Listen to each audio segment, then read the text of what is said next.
드론이 지배하는 현대전의 모습이 전 세계로 생중계되면서 무인 무기 체계에 대한 관심이 드높아지고 있습니다. 각국에서 육해공을 가리지 않고 무인 체계 개발에 열중하고 있는 가운데 지상형 무인 체계 개발에 가장 앞서 나가고 있는 곳은 다름 아닌 한국이라고 하는데요. 최근 현대그룹의 군용 로봇이 미국의 최정예 부대와 함께 진행한 전술 테스트에서 합격점을 받았다는 소식이 들려왔습니다. 현대전의 혁신을 이루어내고 있다는 한국의 새로운 무인병기에 대해 자세히 알아보도록 하겠습니다. 지난 2021년 현대그룹은 가족보행 로봇 기술의 선두에 서 있는 보스턴 다이내믹스를 인수하는 파격적인 결정을 내렸었습니다.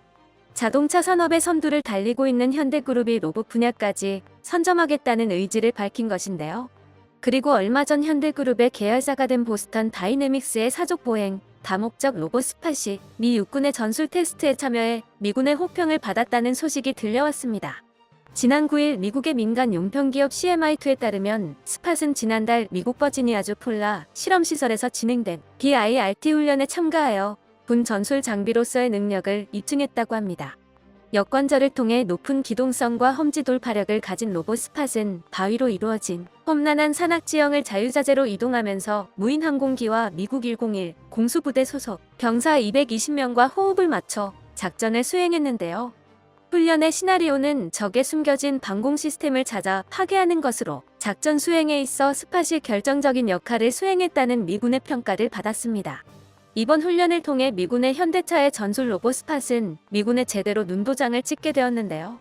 미치 쿠스미어 CMI2 부사장은 BIRT는 군대 전술 혁신을 목표로 진행되는 행사라며 현장 테스트를 거쳐 효과가 입증된 솔루션을 실제 작전에 투입하는 것을 미 육군에 적극 건의하고 있다고 말했습니다. 일명 로봇개라는 별명을 가진 스팟은 약 32kg의 본체에 카메라와 조명 등을 달고 있으며 배터리 수명은 90분에 시속 5km 이상의 속도로 이동하고 계단을 오르내릴 수도 있습니다.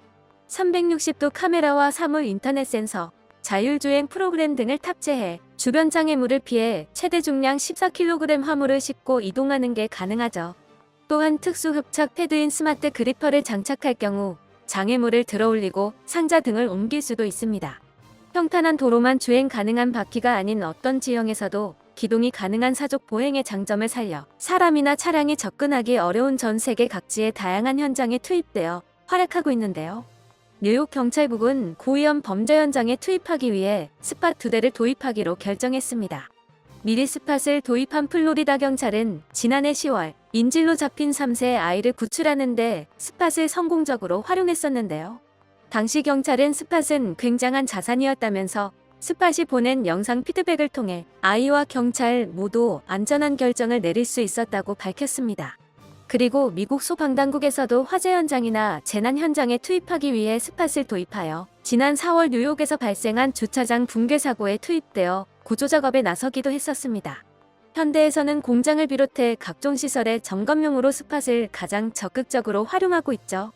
그리고 미군에서도 스팟과 같은 사족 보행 로봇의 가능성을 높게 평가하며 차량이나 항공기로 접근하기 어려운 산악지형에서 사족 보행 로봇이 답이 될 수 있다고 기대하고 있다고 합니다. 자타가 공인하는 세계 최강 군대 미군이 베트남전 이후로 처음으로 패배를 인정하고 아프가니스탄에서 철수해야 했었던 이유도 아프가니스탄의 험악한 산악지형 때문이었는데요. 최대 고도가 7,000m를 웃도는 험준한 산악지형이 국토의 87.9%를 뒤덮고 있고 혹독한 기후 조건까지 갖춘 천혜의 자연 요새를 가지고 있는 덕분에 제국의 무덤이라는 별명을 가지고 있는 아프가니스탄. 아무리 미군이라 해도 헬기조차 착륙하지 못하는 지형에서 원활한 보급과 작전 수행은 불가능한 일이었고 산을 이용한 게릴라전을 펼치는 탈레반을 완전히 축출해내지 못하는 바람에 전쟁이 20년이나 늘어지게 되었고 결국 철수를 결정할 수밖에 없었습니다. 미군은 아프가니스탄의 패전을 교훈으로 어떤 지리적 조건에서도 군대의 전투력을 유지할 수 있는 방안을 모색했고 다족보행 로봇을 주목하기 시작했습니다. 차량이나 헬기로도 접근할 수 없는 험난한 산악지형에서 다족보행 로봇을 활용하여 보급과 수색 및 탐색 작전을 펼치겠다는 것이었죠. 현재 세계 각국의 로봇 기업들이 다족보행 로봇을 개발하고 있으나 군에서 사용할 수 있을 만큼 기술적 신뢰도가 높다고 평가받는 로봇은 보스턴 다이내믹스의 스팟뿐인데요. 지난해에는 우크라이나 전장의 기계 팔을 단 스팟 모델이 지뢰 제거 작전을 위해 투입되기도 했었습니다. 뛰어난 기술력을 갖추고 있는 보스턴 다이내믹스이지만 이 로봇들이 정말로 군용으로 쓰일 수 있다고 주목받기 시작한 것은 현대그룹에 인수되고 나서부터였습니다. 다족보행 로봇부터 이족보행 로봇까지 미래 로봇 개발의 선두를 달리고 있는 보스턴 다이내믹스의 인수는 현대그룹 정의선 회장이 강력하게 추진했던 일이었는데요. 뛰어난 기술력과는 달리 보스턴 다이내믹스의 로봇은 사실상 수제나 다름없을 정도로 소수의 개발자들을 통해 소량 생산되는 구조를 가지고 있었습니다. 군이나 여러 작업 환경에 투입되기 위해서는 안정적인 대량 생산 및 공급 시스템과 후속 지원 인프라가 갖춰질 필요가 있었는데요. 아시다시피 이는 현대차가 가장 잘하는 분야이죠. 혼다와 도요타를 제치고 전 세계적인 자동차 그룹으로 부상한 현대차는 전 세계의 생산 공장과 서비스망을 구축하고 있습니다. 보스턴 다이내믹스가 원해왔던 대량 생산, 물류, 판매까지 현대차에서 한 큐에 해결해 줄 수 있었던 것입니다. 보스턴 다이내믹스 스팟뿐만 아니라 현대그룹의 방산 분야를 전담하고 있는 현대로템에서는 본격적인 군용 다족보행 로봇을 개발하고 있습니다. 로봇계라는 별명에 걸맞게 군경과도 같은 임무를 수행할 수 있는 스팟이지만 자체적인 전투 능력을 갖추지는 못하고 있는데요. 현대로템은 휴보를 탄생시킨 카이스트 연구진이 창업한 국내 로봇 플랫폼 전문 업체인 레인보우 로틱스와 협력하여 스팟과 같은 높은 기동성을 갖춘 네테러 작전용 다족 보행 로봇 개발에 착수했습니다. 기본적으로 민수용으로 설계된 스팟과는 별개로 완전히 군을 위한 다족 보행 로봇을 개발하겠다는 것이었죠. 그리고 이 새로운 군용 로봇은 등 뒤에 기관총이나 저격총을 올리는 방식으로 향후 무장을 탑재하는 방안이 연구되고 있는데요. 현대로템은 자체적으로 개발한 무인 전차에 RWCS를 탑재하여 발사시험에도 성공했었고 군의 납품도 이루어졌었기에 관련 기술은 모두 확보해둔 상황입니다. 현대로템은 국내 최초로 다목적 무인 차량을 군에 납품하며 지상형 무인 병기의 실용화에 가장 앞장서고 있는 방산기업인데요. 지난 2021년 군에 납품된 현대로템의 무인 전차 HR 셰르파는 GOP와 DMZ 등 최전방에서 6개월간 시범 운용을 통해 철저한 성능 검증을 마치며 실전성이 있는 무기체계라는 사실을 증명해냈습니다. 이 2톤급 다목적 무인 차량은 전기 모터를 사용하여 소음을 내지 않고 정숙한 기동이 가능해 군의 침투 작전에 동행하여 물자와 부상자를 수송하는 게 가능합니다. 또한 각각의 바퀴에 독립적인 구동력을 갖춘 시스템이 적용되어 한 개에서 두 개의 바퀴가 파손돼도 나머지 바퀴의 힘으로 지속 기동이 가능하며 에어리스 타이어 적용으로 험지를 이동하거나 공격을 받아도 펑크가 나지 않아 기동력을 유지할 수 있습니다. 여기에 원격에서 조종하여 기관총 사격이 가능한 RCWS와 주야간 4km까지 탐지가 가능한 관측 장비를 탑재하여 자체적으로 전투를 수행할 수 있는 능력까지 갖추었죠.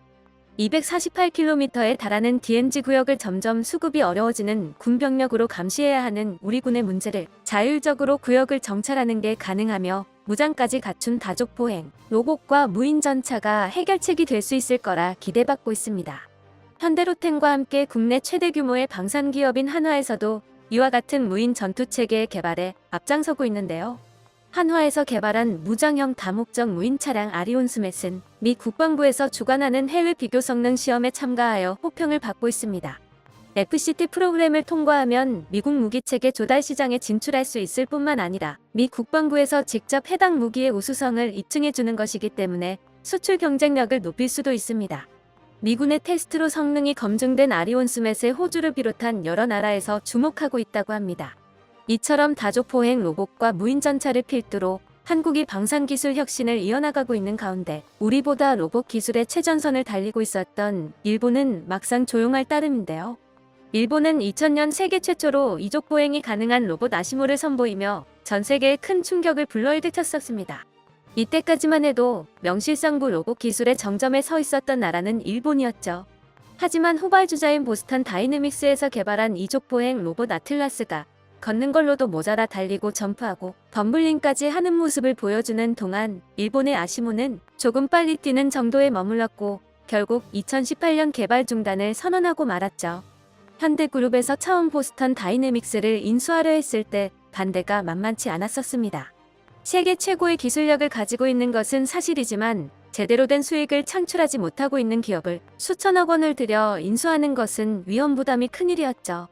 하지만 현대그룹의 정의선 회장이 사재 2,400억 원을 투자하면서까지 인수를 밀어붙였었고 그 결과 한국은 이제 반도체와 디스플레이, 자동차 산업에 이어 로봇 산업에 있어서도 일본을 앞지르게 되었습니다. 시대를 앞서 나가는 선구자가 되고 있는 대한민국의 혁신이 앞으로도 이어질 수 있기를 기원해 봅니다. 끝까지 시청해주셔서 감사합니다. 도움이 되셨다면 좋아요를, 다른 이야기도 궁금하시면 구독을 눌러주세요.